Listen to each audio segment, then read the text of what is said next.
ஓம் நம சிவாய. தென்னாடுடைய சிவனே போற்றி, எந்நாட்டவர்க்கும் இறைவா போற்றி. ஆஸ்ட்ரோ பக்தி டாக்ஸ் நேயர்கள் அனைவருக்கும் ஜோதிடர் யோகி ஜெயப்பிரகாஷின் அன்பான வணக்கங்கள். அன்பு நண்பர்களே, வருகின்ற சித்திரை 1ஆம் தேதி நமக்கு புத்தாண்டு தமிழ் ஆண்டு பிறக்க இருக்கின்றது. உங்கள் அனைவருக்கும் தெரிஞ்சது தான். அதிலிருந்து அப்படியே ஒரு 16 நாட்கள் தள்ளி மே 1ஆம் தேதி குருவின் பெயரும் நடைபெற இருக்கின்றது. மேஷத்திலிருந்து ரிஷபத்திற்கு நகர இருக்கின்றார். அதுவும் ஒரு வருட பலன் தான், 12 மாதத்திற்கான பலன். இதுவும் 12 மாதத்திற்கான பலன் தான். ஒரு 15 நாட்கள் தான் முன்பின் அமைகின்றது. இந்த வருட பலனுக்குள் அந்த குரு பெயர்ச்சியும் அடங்கிவிடும். அதனால் நம்ம என்ன பண்ண போகிறோம் இந்த பதிவில் அப்படின்னு கேட்டிங்கன்னா, இந்த தமிழ் புத்தாண்டும் குரு பெயர்வும் ஒன்று சேர்ந்தார் போல உங்களுடைய ஜென்ம ராசிக்கு பொது பலன் அடிப்படையில் என்ன மாதிரியான நற்பலன்களை வழங்கப் போகின்றது, எங்கெல்லாம் சிறப்புகள், எங்கெல்லாம் சற்று நிதானமாக இருக்க வேண்டும், பரிகாரங்கள் என தேவைப்பட்டால் என்ன பரிகாரங்கள் செய்யலாம் அப்படிங்கிறதான் பார்க்க போகிறோம். இந்த ஆண்டு முழுக்கவும், இந்த 12 மாதங்கள் முழுக்கவும் பார்த்திங்க அப்படின்னு சொன்னால் ராஜ கிரகங்களை வைத்து தான் நம்ம பலன் கணிக்க போகிறோம்ங்க. அந்த வகையில் இந்த 12 மாதங்களுக்கும் கும்ப ராசிதனில் சனி பகவான் நிலை பெற இருக்கின்றார். மீனம் மற்றும் கன்னி முறையே ராகு பகவானும் கேது பகவானும் அடுத்த 12 மாதங்களுக்கு நிலை கொள்ள இருக்கின்றார்கள். அதனை அடுத்ததாக குரு பகவான் ரிஷப ராசிதனில் 12 மாதங்களுக்கு நிலை கொள்ள இருக்கின்றார். இந்த ராஜ கிரகங்களின் அடிப்படையில் இந்த ஆண்டு எப்படி அமைகின்றது, உங்களுக்கு என்னவெல்லாம் செய்யலாம், வாருங்கள் தொடர்ந்து விரிவாக பார்க்கலாம். துலா ராசி நேயர்களே, துலாத்தை பொறுத்த மட்டிலும் இந்த ஆண்டு சில விஷயங்களில் நல்ல ஏற்றம், சில விஷயங்களில் கொஞ்சம் கவனித்து இருக்கணும் அப்படிங்கிற மாதிரியான ஆண்டு. ஏன்னா குருவும் பயிற்சியாகி 8க்கு வரார். அதில் கொஞ்சம் கவனமாக இருக்க வேண்டியது அவசியம். சரிங்களா? 12ஆம் இடத்து வேற கேது அமையப்பெறுகின்ற ஒரு அமைப்பு. சரி, முதல்ல எதெல்லாம் நன்மையாக இருக்குது அப்படிங்கிறத நம்ம பார்த்துருவோம். சரிங்களா? வெளிநாட்டு வாழ்க்கைக்கு காலகட்டம் ஆகச்சிறந்தது ஒரு நல்ல காலகட்டமாக அமைகின்றது. வெளிநாட்டு வாழ்க்கை இனிதே அமைகின்ற ஒரு மிக சிறப்பான மேன்மை. நீண்ட நாளாக முயற்சிச்சுக்கிட்டு இருக்கேன், வெளிநாடு வாழ்க்கை தான் என்னுடைய இலக்கு அப்படின்னு நினச்சிக்கிட்டு இருக்கவங்களுக்கும் இந்த காலகட்டம் வெளிநாட்டு வாழ்க்கையில் நல்ல ஏற்றம் பெற்று தருகின்ற காலகட்டம். ஏற்கனவே அங்கே இருக்க அப்படிங்கிறவங்களுக்கு இங்கேயே நீடித்து வேலை பார்க்கலான்னு ஆசைங்க, பிஆர் கிடைக்குமான்னு தெரிலிங்க, குடியுரிமை கிடைக்குமான்னு தெரிலிங்க, இங்கேயே வாழ்ந்துடலாம்னு இருக்கேன் அப்படிங்கிறவங்களுக்கு இந்த காலகட்டம் சிறப்பு. தாராளமாக முயற்சிங்க. நீடித்து வெளிநாடுகளில் இருப்பதற்கான அங்கீகாரங்களை பெற்றுக் கொடுப்பது மாதிரியான ஒரு ஆகச்சிறந்த அற்புத காலகட்டம் இது அப்படிங்கிறத நீங்கள் புரிஞ்சுக்கிடணும். அதனை அடுத்ததாக அன்பு நண்பர்களே, இந்த காலகட்டத்தை பொறுத்த மட்டிலும் உத்தியோகம், நல்ல வேலை வாய்ப்புகள் கிடைக்கும். கிடைக்கிற வேலை வாய்ப்புகளை எடுத்துக்கிடுங்க, அது நல்ல ஏற்றத்தை பெற்றுக் கொடுக்கும். ஆனால் ஒரே ஒரு பாயிண்ட் என்னென்னா, கொஞ்சம் சொந்த ஊரை விட்டுட்டு வெளியிடங்களில் வேலை வாய்ப்புகளை தேடுங்க. அந்த வெளியிடங்களில் வேலை வாய்ப்புகள் கிடைச்சுன்னா அது கொஞ்சம் நீடிச்சிருக்கும், அழகாக நகர்ற மாதிரி இருக்கும். பூர்வீகத்தில் கிடைக்குதுன்னா கொஞ்சம் தொந்தரவை கொடுக்கும். ஆக வேலை வாய்ப்புகள் கிடைக்கின்ற காலகட்டம், அதை வெளியூர்களில் முயற்சிங்க, வெளியிடங்களில் முயற்சிங்க. சொந்த ஊரில் வேலை பார்க்குறது இந்த காலகட்டத்தில் ஆல்ரெடி பார்த்துக்கிட்டு இருக்கவங்க விட்டுருங்க, புதுசாக வேலை தேடுறவங்கள சொல்கிறேன். சரிங்களா? வெளியிடங்களில் கிடைக்கிறது நல்ல ஏற்றத்தையும் மேன்மையையும் பெற்றுக் கொடுப்பதாக அமையும். பூர்வீகத்தில் அமையிறது ஒன்று பெரிதாக நீடிச்சிருக்காது, இல்லைன்னா ரொம்ப ப்ரெஷரோடு நகர்ற மாதிரியான ஒரு அமைப்புகளுக்குள்ளே தள்ளப்படும். அந்த விதத்தில் கொஞ்சம் பார்த்து செய்ய வேண்டியது மிக மிக அவசியம் அப்படிங்கிறத மனதில் வச்சுக்கிடுங்க. அதே போல் அன்பு நண்பர்களே, இந்த காலகட்டத்தில் உத்தியோகத்தில் பெரிதாக வளர்ச்சி அப்படி இப்படிலாம் சொல்ல முடியாது. ஒரு ஜான் ஏர்னா முழம் சறுக்கும். ப்ரமோஷன் கிடைக்குது அப்படின்னு சொன்னால் பலவிதமான ப்ரெஷரை தூக்கி உள்ளே வச்சு போட்டு அழுத்திடுவாங்க. ஆனால் வேலை கிடைக்கும், அது ஒன்று தான் இந்த காலகட்டத்தில் ரொம்ப நிம்மதியான அமைப்பு. சரிங்களா? மூன்றாவதாக தொழில் அமைப்புகள். தொழில் பார்த்திங்கன்னா தொழிலில் ஒரு முன்னேற்றம் இருக்கும், நகர்வு இருக்கும், எல்லாமே சிறப்பு. ஆனால் சிரமப்பட்டு கடன் வாங்கி முதலீடுகளை போட்டு அதை போட்டு அப்படிங்கிற மாதிரி ஒரு ப்ரெஷரை கொடுத்து நகர்த்துற மாதிரி இருக்கும். ஆக எனது அருமை நண்பர்களே, இந்த காலகட்டத்தை பொறுத்த மட்டிலும் பொருளாதார அகலக்கால் வச்சிடக்கூடாது தொழிலுக்காக. ஏன்னா தொழிலில் ஒரு வருமானம் உண்டு, நல்ல கையில் 4 காசு பார்க்கக்கூடிய காலகட்டம். இதிலெல்லாம் எந்த விதமான மாற்று கருத்துமே கிடையாது. ஆனால் அது பூர்வீகத்தை விட்டுட்டு வெளியிடங்களில், வெளி மாநிலங்களில், வெளிநாடுகளில் இருக்கிறவங்களுக்கு நன்மை. பூர்வீக ஊர்லேயே தொழில் பண்ணுறவங்க, பூர்வீகத்திலே தொழில் பண்ணுறவங்களுக்கு வெளியிடங்களில் இருக்கவங்க 100 ரூபா சம்பாதிக்கிறாங்கன்னா இவங்க 40 ரூபா சம்பாதிப்பாங்க, அவ்வளவுதான். அப்போ நீங்கள் எவ்வளோ பெரிய டிஃப்ரென்ஸ்னு பார்த்துக்கிடுங்க. அந்த விதத்தில் பெரும் முதலீடுகளை பூர்வீகத்தில் இருக்கிறவங்க போடாதீங்க, வெளியிடங்களில் இருக்கிறவங்க தாராளமாக போடுங்க. சின்னதாக கடன் வாங்கினாலும் பரவாயில்ல போடுங்க. ஆனால் பூர்வீகத்தில் இருக்கிறவங்க கடன் வாங்கி போட்டதில்லை, கையில் இருக்கிறதையே பெருசாக போடாதீங்க. சரிங்களா? ஏன்னா பெரும் பண வரவுக்கான அமைப்பு அப்படிங்கிறது இந்த காலகட்டத்தில் உங்களுக்கு இல்லை அப்படிங்கிறத மனதில் வச்சுக்கிட்டு, லிமிட்டடான பணவரவுக்கான அமைப்பு தான் உண்டு அப்படிங்கிறத மனதில் வச்சுக்கிட்டு செயல்பட வேண்டியது அவசியம். அதை நீங்கள் பார்த்துருந்துக்கிடணும். சரிங்களா? அதனை அடுத்ததாக தொழிலில் வந்து பார்த்துக்கிட்டிங்க அப்படின்னு சொன்னால் இந்த ஆஃபர் கொடுக்குறேன், தொழில் அடுத்த கட்டத்துக்கு நகர்த்துறேன் அப்படின்னு சொல்லிட்டு ஏதாவது முதலீடு போடலைங்க, ஆஃபர் கொடுக்குறேன்னு சொல்லி நட்டத்தை வீணாக ஏற்படுத்திக்காதீங்க. ஏன்னா தொழிலில் திடீர்னு சின்ன சின்ன சறுக்கல்களை சந்திக்கின்ற காலகட்டம். அதையும் நீங்கள் பார்த்துருந்துக்கிட வேண்டியது அவசியம். சரிங்களா? சுப விரயங்கள் அதிகரிச்சுக்கிட்டே இருக்கிற காலகட்டங்க. பிள்ளைக்கு கல்யாணம் பண்ணுறது, வீடு கட்டுறது, சொத்து வாங்குறது, இருக்கிற வீட்டை பூசுறது, பெயிண்ட் அடிக்கிறது, வண்டி வாகனங்கள் வாங்குறதுன்னு அசட்ஸை சேர்ப்பீங்க. ஆனால் சுபவிரயமானாலும் கடன் வாங்கி சேர்க்கக்கூடாது. அதான் ரொம்ப முக்கியம். ஏன்னா இந்த காலகட்டத்தில் டக்குன்னு கடன் கிடச்சிக்கிட்டே இருக்கும். கேட்குற இடத்துலலாம் கந்து வட்டி கொடுத்துக்கிட்டே இருப்பாங்க. இங்கே பாருங்கள், இந்த காலகட்டத்தில் பேங்க் லோனை விட கந்து வட்டிக்கு உங்களுக்கு நிறைய பணம் கிடைக்கும். கடன் ஒரு பக்கம் அடைப்பீங்க. எப்படி அடைப்பீங்க? இங்கே கடனை வாங்கி அங்கே கடனை வாங்கி இங்கே அடை, அந்த கதை தான். அதனால் நான் சொல்கிறத புரிஞ்சுக்கிடுங்க, நல்லா உள்வாங்கிக்கிடுங்க. பெரிய பொருளாதார ஏற்றம் இல்லை. அப்போ தொழிலில் அகலக்கால் வைக்கிறது, பொருளாதார ரீதியாக பெருசாக செலவு பண்ணி ஃபங்க்ஷன் பண்ணுறது, பெருசாக செலவு பண்ணி ஒரு பொருள் வாங்குறது, பெருசாக செலவு பண்ணி ஒரு ஒரு தொழிலில் முதலீடு போடுறது, பெருசாக செலவு பண்ணி ஒரு வீடு கட்டுறது, சொத்து இதெல்லாம் வேண்டாம். அது நம்ம நிதானமாக வாங்கிக்கிடலாம். கடன் வாங்கலன்னு உங்களை யார் அடித்தா? கடன் வாங்கி அப்புறம் வட்டி கட்ட முடியலன்னு அதையே பொருளை விற்கிறது, இதெல்லாம் நமக்கு தேவையா இந்த சேட்டையெல்லாம்? அதனால் அன்பு நண்பர்களே, அதில் கொஞ்சம் பார்த்து இருந்துக்கிடுங்க. அதனை அடுத்ததாக இந்த காலகட்டம் பார்த்துக்கிட்டிங்க அப்படின்னு சொன்னால் ஹெல்த் தொந்தரவுகள் வரும். 6ல் இருக்கிற ராகு அதை கட்டுப்படுத்திக்கிட்டே இருப்பார். ஆனாலும் அடிக்கடி ஹாஸ்பிட்டல் வாசலில் மெரிக்க வேண்டிய ஒரு சூழ்நிலை ஏற்பட்டுக்கிட்டு தான் இருக்கும். சரிங்களா?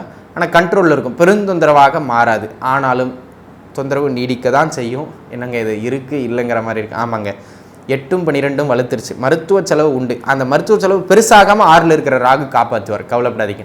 ஆக உடல் நிலையில் தொந்தரவுகள் நீடிக்கும், ஏதாவது ஒரு தொந்தரவுகள் நீடிக்கும். அதிலும் குறிப்பாக வயிறு சார்ந்த தொந்தரவுகள் நீடிக்கும், நரம்பு சார்ந்த தொந்தரவுகள் ஏற்படும் அப்படிங்கிறத நீங்கள் மனதில் வச்சுக்கிடணும். ஆக உடல் நிலையில் சற்று கூடுதல் கவனம் செலுத்த வேண்டியது மிக மிக அவசியமானது. இதை பார்த்து இருந்துக்கிடுங்க. அதனை அடுத்ததாக அன்பு நண்பர்களே, இந்த காலகட்டத்தை பொறுத்த மட்டிலும் எந்த விஷயத்தில் நம்ம வந்து கவனமாக இருக்கணும் அப்படிங்கிறது பார்த்துக்கிட்டிங்க அப்படின்னு சொன்னால், பிள்ளைங்க குழந்தை பாக்கியம்லாம் கிடைக்கும் இந்த காலகட்டத்தில், அதில் ஒன்றும் மாற்றுக்கிறது கிடையாது. கல்யாணத்தையும் புத்திர பாக்கியத்தையும் எந்த நிலையிலும் கோச்சாரம் தடை செய்யாது. அந்த விதத்தில் நீங்கள் கல்யாணத்துக்கு முயற்சிங்க, கல்யாண அமைப்புகள்லாம் கைகூடி வரும், அதெல்லாம் ஒன்றும் மாற்றுக்கிறது கிடையாது. பிள்ளைக்கு முயற்சிங்க, பிள்ளை பாக்கியம் குழந்தை பாக்கியம் கிடைக்கும், அதெல்லாம் ஒன்றும் மாற்றுக்கிறது கிடையாது. ஆனால் இந்த உறவால் கசப்புக்கள் அடிக்கடி ஏற்படுகின்ற காலகட்டம். குடும்பத்தில் அடிக்கடி கொஞ்சம் குட்டி கலாட்டாக்கள் ஏற்படும், ஆனால் குறைஞ்சி போயிடும், பயப்பட வேண்டாம். சரிங்களா? உங்களுக்கு ஸ்ட்ரீம்லைனாக சொல்லணும்னு வச்சுங்களேன், வேலை கிடைக்கும், ஆனால் வெளியூர் வேலை கிடைச்சா நன்மை, பூர்வீகத்தில் கிடைச்சா சிறப்பு இல்லை, பெருசாக சஸ்டெயின் பண்ண முடியாது. தொழில் நல்லா நகரும், வெளியில் இருக்கிறவங்களுக்கு நல்லா நகரும். பூர்வீகத்தில் இருக்கீங்கன்னா தொழிலில் சம்பாதிக்கிறத விட செலவுகள் அதிகரிக்கும், முதலீடுகள் போடுறது அதிகரிக்கும். ஆக அது பெருத்த லாபத்தை தராது. பொருளாதார ரீதியாக நல்ல பணவரவு இருக்கும், ஆனால் எதையும் தக்க வைக்க முடியாது. அப்போ அகலக்கால் வச்சு கடனை அதிகப்படுத்திடக்கூடாது. குடும்பத்தில் சுப நிகழ்வுகள் எல்லாம் நடைபெறும், ஆனால் அது கடனை அதிகமாக ஏற்படுத்துறது மாதிரியான ஒரு சூழ்நிலைக்கு தள்ளி தான் நடைபெறும். அதை மனசில் வச்சுக்கணும். அதனை அடுத்தது ஆரோக்கியத்தில் அடிக்கடி சின்னதான தொந்தரவுகள் வந்துக்கிட்டும் போய்கிட்டும் இருக்கும். உடல்நிலையில் ரொம்ப கவனமாக இருக்கணும். பொருளாதாரத்தை பொறுத்த மட்டிலும் வரவு நன்றாக இருந்தாலும் எதையும் சேமிக்க முடியாமல் வீண் விரயங்கள் ஆகும். ஆக கமிட்மெண்ட் அதிகமாக வச்சுக்கிடக்கூடாது, செலவுகளை குறைக்கணும். அந்த செலவுகளை கூடுமான வரையிலும் சுப செலவாக ஒரு பொருளாக மாற்றி, செலவு பண்ணுறதுன்னு ஆயிடுச்சு, அதை ஒரு பொருளாவது மாற்றி வச்சுங்க. அட்லீஸ்ட் அப்படி செஞ்சீங்க அப்படின்னு சொன்னால் நன்மை. ஆனால் அதை கடன் வாங்கி வாங்கக்கூடாது. சரிங்களா?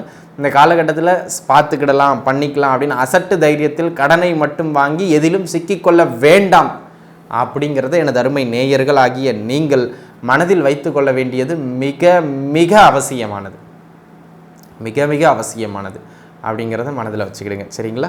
அதனை அடுத்ததாக பார்த்துக்கிட்டிங்க அப்படின்னு சொன்னால், இந்த காலகட்டம் வெளிநாட்டு முயற்சிக்கு சிறப்பு.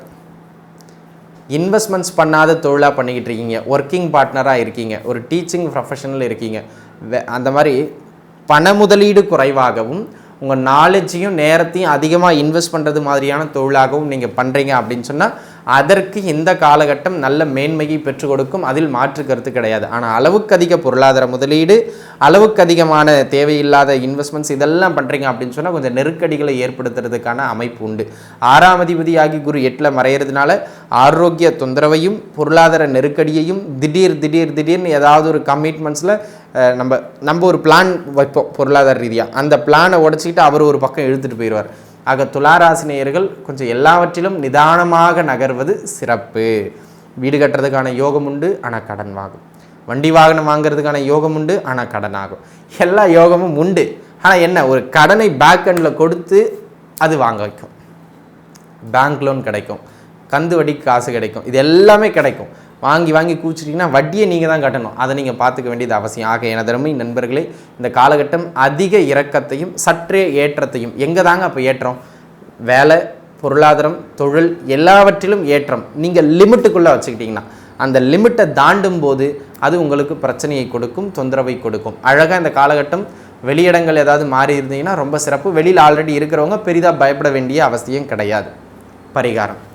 பரிகாரம் அப்படின்னு பார்த்துக்கிட்டிங்கன்னா அன்பு நண்பர்களே, இந்த காலகட்டத்தில் ராகு பகவான் தான் 6ஆம் இடத்துல சப்போர்ட்டிவாக இருக்கார். நரசிம்ம பெருமான் வழிபாடு செய்கிறது சகலத்திலும் உங்களுக்கு நல்ல ஏற்றத்தை பெற்றுக் கொடுக்கும் அப்படிங்கிறத நீங்கள் மனதில் வச்சுக்கிடுங்க.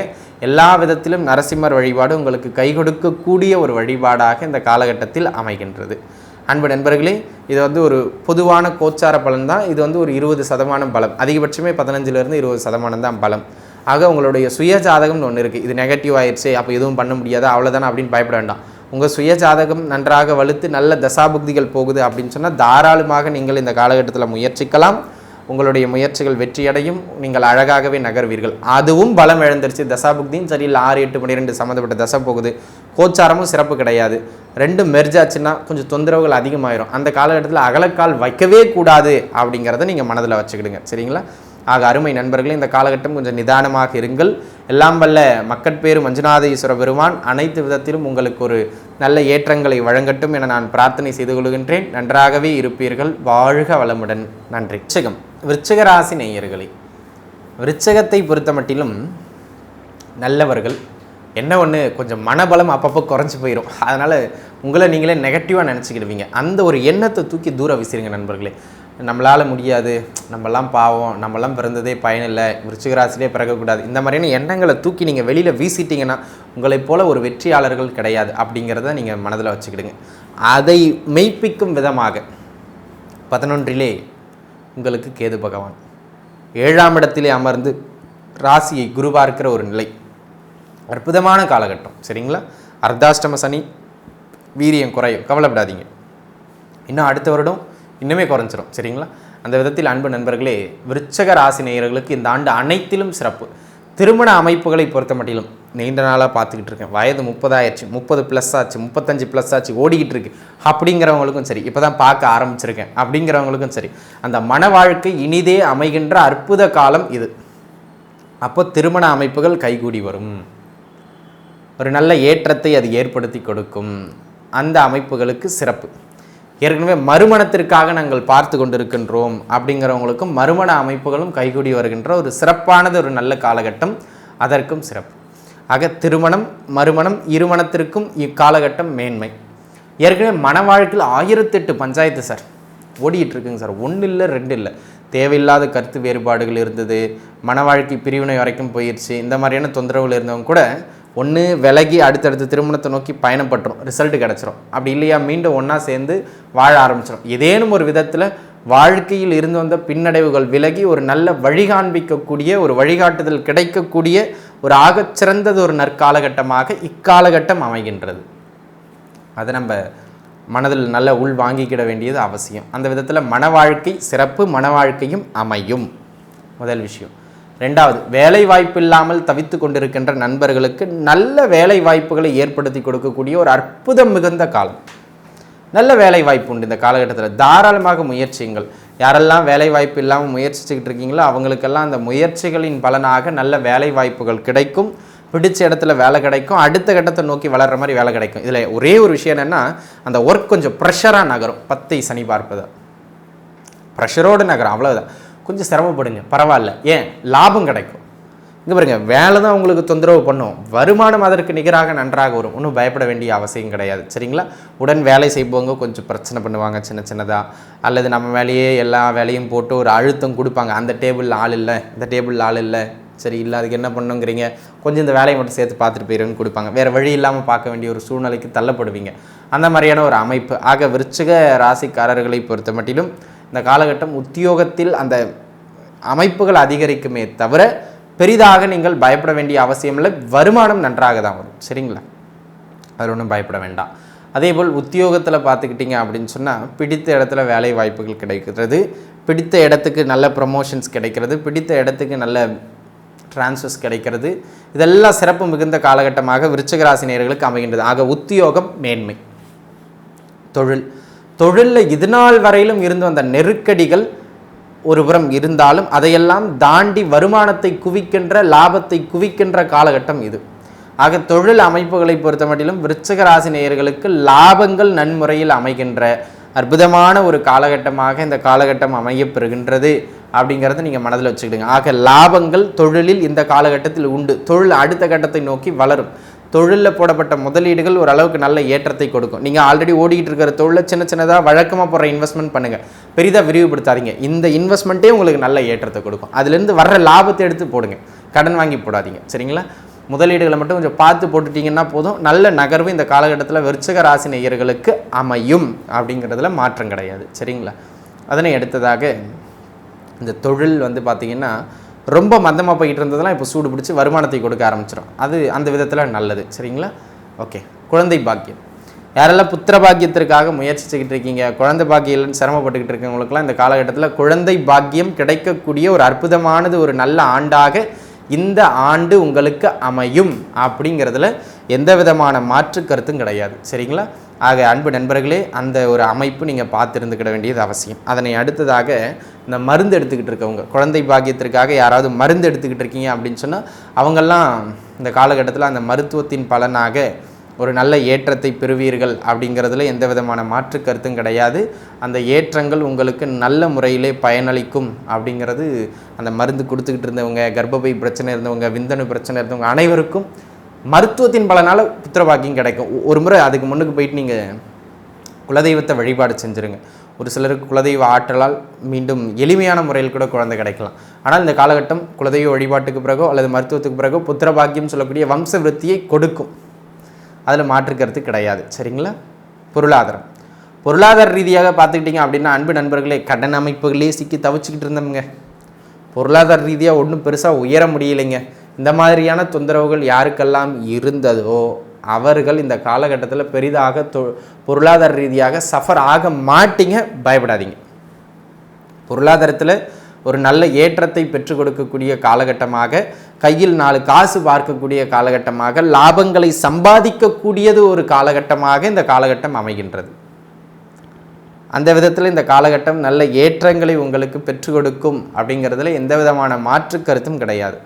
ஆக எனது அருமை நண்பர்களே, இந்த காலகட்டம் பொருளாதார ரீதியாக நல்ல நகர்வு, பொருளாதார ரீதியாக 4 காசு சேமிக்கிறது, பொருளாதார ரீதியாக 4 பேருக்கு நீங்கள் கடன் கொடுக்குற அளவுக்கு இந்த காலகட்டம் மேன்மையை தரும். அந்த அளவுக்கு வருமான ஓட்டமும் சிறப்பாக இருக்கும். சேமிக்கவும் செய்வீர்கள். கடன் அமைப்புகளில் இருந்து சிக்கி தவித்து வந்தவர்களுக்கு கூட இந்த காலகட்டம் கடன் தொந்தரவுகளை எல்லாம் மடவென குறைக்கும். ஆக கடன் தொந்தரவுகள் இனிதே குறைகின்ற ஒரு அதி உன்னதமான காலகட்டமாக இந்த காலகட்டம் அமையப்பெறுகின்றது அப்படிங்கிறத நீங்கள் மனதில் வச்சுக்கிடணும். இது ஒரு அமைப்பு. அதனை அடுத்ததாக பார்த்துக்கிட்டிங்க அப்படின்னு சொன்னால் அன்பு நண்பர்களே, ஆரோக்கியத்தை பொறுத்த மட்டிலும் அடிக்கடி ஹெல்த் தொந்தரவாக இருக்கும். கடந்த ஒரு கிட்டத்தட்ட ஒரு 2-3 வருடமாகவே ஹெல்த்தில் அடிக்கடி நீங்கள் அடி வாங்கிக்கிட்டு இருக்கீங்க. விருச்சிகராசி நேயர்களுக்கு ஹெல்த்தில் அடிக்கடி தொந்தரவுகள் வந்துக்கிட்டும் போய்கிட்டு வந்திருக்கும். அந்த அமைப்புகள்லாம் இப்போ குறைஞ்சி ராசியை குரு பார்க்கிறார். சுகஸ்தானத்திலே அர்த்தாஷ்டம சனியாக சனி பகவான் இருந்தாலும் அதையெல்லாம் தாண்டி நேர் பார்வையாக குரு பார்ப்பது, அது ஒரு 2க்கும் 5க்கும் உடைய பஞ்சமாதிபதி, தன பஞ்சமாதிபதி ராசியை பார்ப்பது அப்படிங்கிறது ரொம்ப சிறப்பு. அது ஆரோக்கியத்தை அப்படி தூக்கி நிறுத்தும். நோய் எதிர்ப்பு சக்தியை அப்படி குழந்தைகளுக்கு தூக்கி நிறுத்தும். வயதானவர்கள், குழந்தைகள் யாரெல்லாம் அடிக்கடி சஃபர் ஆகிட்டு இருந்தீங்களோ ஆரோக்கியத்தில் அந்த ஹில்னஸ்லாம் குறைஞ்சி ஆரோக்கியம் மேம்பட்டு விடுகின்ற ஒரு அற்புதமானது, ஒரு ஆகச்சிறந்த காலகட்டம். அப்போ நீங்கள் உணவு பழக்க வழக்கத்தை கொஞ்சம் முறைப்படுத்திக்கிட்டீங்க, இன்னும் ஆரோக்கியம் நல்ல மேன்மை அடையும். பெரிதான மருத்துவ செலவுகள்னு போகவே போகாது. ஆரோக்கியம் மேம்படுகின்ற அற்புதமான காலகட்டம். கல்வியில் நல்ல ஏற்றம் பெறுவீர்கள் நண்பர்களே. கல்வியில் இருந்து வந்த தடைகள் விலகும் நண்பர்களே. உயர்கல்வி அமைப்புகளில் முயற்சி செய்கிறவங்களுக்கு கூட இந்த காலகட்டம் நல்ல ஏற்றம். பிடித்த படிப்பை படிப்பது, பிள்ளைகளுக்கு பார்த்திங்கன்னா இது நாள் வரையிலும் 4ஆம் இடத்துல சனி அமர்ந்து உயர்கல்வியை தடை பண்ணிக்கிட்டு இருந்தார் சரியில்லாமல். இப்போ பள்ளி படிக்கிற பசங்களுக்கு கொஞ்சம் மந்தத்தன்மை நீடிக்கும், அதில் மாற்றுக்கிறது கிடையாது. 4ல் சனி இன்னுமே நீடிக்கிறார். ஆனால் அந்த ராசியை பார்க்கின்ற குரு பகவானால் அந்த தாக்கம் குறையும். உயர்கல்வி சிறப்பாகவும் பள்ளி படிப்பில் இருக்கின்ற குழந்தைகளுக்கு சற்றே மந்தத்தன்மையை அதிகப்படுத்துகின்ற விதமாகவும் இந்த ஆண்டு அமைகின்றது அப்படிங்கிறத நீங்கள் மனதில் வச்சுக்கிடணும். அந்த விதத்தில் வந்து பார்த்துக்கிட்டிங்கன்னா நீங்கள் கொஞ்சம் பார்த்துருக்கணும். ஏன்னா இந்த ஆண்டு வந்து கல்வியில் குழந்தைகள் மீது நீங்கள் கவனம் வச்சுக்கணும். உங்கள் வீட்டில் விருச்சிக ராசிக்கார பாப்பாங்க இருக்காங்க, குழந்தைங்க இருக்காங்க, ஸ்கூல் படிக்கிற பிள்ளைங்க அப்படின்னு சொன்னால் அதில் கொஞ்சம் பார்த்து கவனித்து இருக்க வேண்டியது அவசியமான ஒன்று அப்படிங்கிறத நீங்கள் மனதில் வச்சுக்கிடுங்க, சரிங்களா? ஆனால் உயர்கல்வியை பொறுத்த மட்டிலும் நல்ல ஏற்றம் இந்த காலகட்டத்தில் மேன்மையை வழங்கும் அப்படிங்கிறதுல மாற்றுக்கிறது கிடையாது, சரிங்களா? அதனை அடுத்த அமைப்பாக ஆரோக்கியம், படிப்பு இந்த மாதிரியான விஷயங்கள் நம்ம ஒரு புறம் பார்த்துட்டோம். காதல் அமைப்புகள், இந்த காலகட்டத்தில் காதல்கள் தோன்றும், லவ்ஸ் தோன்றும், சரிங்களா? நிறைய காதல்கள் வர்றதுக்கான வாய்ப்பு அதிகம். அதனால் கொஞ்சம் முறையானதை மட்டும் பார்த்து செய்ய வேண்டியது அவசியம். நட்பு வட்டாரங்கள் இந்த காலகட்டத்தில் முன்பின் தெரியாத நட்பு வட்டாரங்கள், வெளியிடங்களில் இருந்து நட்பு வட்டாரங்கள் என அதிகரிக்கக்கூடிய ஒரு காலகட்டமாக அமைகின்றது. நம்பிக்கையானவர்களாகவும் நல்லவர்களாகவும் மட்டும் கூட வச்சுக்கிட வேண்டியது மிக மிக அவசியமானது அப்படிங்கிறத நீங்கள் மனதில் வச்சுக்கிடுங்க. மற்றபடி ஆகிய அனைத்து அமைப்புகளிலும் இந்த காலகட்டம் நல்ல ஏற்றத்தை பெற்றுக் கொடுக்கும். நீண்ட நாட்களாக விற்க முடியாமல் இருந்த சொத்து, விற்க முடியாமல் இருந்த வண்டி, இதை மாற்றிட்டு இதாக வாங்கணும் அப்படின்னு எதையெல்லாம் முயற்சி செஞ்சுக்கிட்டீங்களோ அவற்றை மாற்றி அதை வாங்குறதுக்கு இந்த காலகட்டம். பெண்கள் வந்து பழைய நகையை கொடுத்துட்டு புது நகை வாங்குறது, ஒரு சொத்தை விற்றுட்டு இன்னொரு சொத்து வாங்குறது, இந்த மாதிரியான விஷயங்களுக்கு ரொம்ப சிறப்பான காலகட்டம். பூர்வீக சொத்துக்கள் சார்ந்து ஏதாவது வம்பு வழக்குகள் போய்கிட்டு இருக்கு, அந்த வழக்குகளில் வெற்றி கிடைக்கின்ற காலகட்டம். பூர்வீக சொத்துக்களில் இருந்து வந்த தடைகள் அனைத்தும் விலகக்கூடிய ஒரு நல்ல காலகட்டமாக இந்த காலகட்டம் அமைகின்றது. தகப்பனாரோடு இருந்து வந்த பிரச்சனைகள் எல்லாம் குறைகின்ற காலகட்டம். உங்களுடைய சிந்தனை தெளிவு வரும். ஆக அன்பு நண்பர்களே, மொத்தத்தில் பெருசாக நீங்கள் பாதிப்புன்னு பார்த்துக்கிட்டிங்கன்னா பெருசாக எந்த இடத்துல இல்லை. குழந்தைகளோட பள்ளி படிப்பில் கொஞ்சம் பார்த்து இருந்துக்கிடணும். இந்த காதல் அமைப்புகள், நட்பு அமைப்புகளை கொஞ்சம் பார்த்து இருந்துக்கணும். இந்த 2 இடங்களை மட்டும் நீங்கள் கொஞ்சம் நிதானித்து பார்த்துக்கிட்டிங்கன்னா போதும். மற்ற அனைத்து இடங்களிலும் இந்த காலகட்டம் விருச்சிக ராசி நேயர்களுக்கு ஏற்றங்களை மட்டுமே வழங்கக்கூடிய காலகட்டமாக அமைகின்றது அப்படிங்கிறத நீங்கள் புரிஞ்சுக்கிடணும். இந்த காலகட்டத்தில் பரிகாரம் அப்படின்னு கேட்டுக்கிட்டிங்கன்னா, குல தெய்வத்தை வழிபாடு செய்வது. குலதெய்வ வழிபாடு, இஷ்ட தெய்வ வழிபாடு, ரெண்டுத்தில் எதை எடுத்தாலும் ஓகே. குலதெய்வ வழிபாடு ரொம்ப பெஸ்ட். அந்த குலதெய்வ வழிபாடை இறுக பிடிச்சி வழிபாடு செய்கிறது மிக மிக மேன்மைகளை உங்களுக்கு பெற்றுக் கொடுக்கும் அப்படிங்கிறத மனதில் வச்சுக்கிடுங்க. அதனை அடுத்ததாக பார்த்துக்கிட்டிங்கன்னா, இது வந்து ஒரு கோச்சார பலன்கள். பொது பலன் அடிப்படையில் கிட்டத்தட்ட ஒரு 70-75% விருச்சிக ராசி நேயர்களுக்கு நன்மைகளை கொடுக்கின்ற அமைப்புகளில் தான் கோச்சாரம் அமைகின்றது. உங்கள் சுய ஜாதகத்தையும் ஒரு முறை பார்த்துக்கிடுங்க. உங்கள் சுய ஜாதகம் நல்லா வலுத்திருக்கு அப்படின்னு சொன்னால் நல்ல ஏற்றம். அதுபடி கொஞ்சம் மந்தமாக இருக்குன்னா இந்த பலன்கள் கொஞ்சம் குறையும். ஏன்னா அதுதான் ரொம்ப முக்கியமானது. அந்த விதத்தில் எல்லாம் வல்ல இறைப்பேராற்றல் மஞ்சுநாதீஸ்வர பெருமான் உங்கள் விருச்சிக ராசி நேயர்கள் அனைவருக்கும் நல்ல ஏற்றங்களை வாழ்வில் வழங்கட்டும் என நான் பிரார்த்தனை செய்து கொள்கின்றேன். அனைவரும் நன்றாகவே இருப்பீர்கள். வாழ்க வளமுடன்.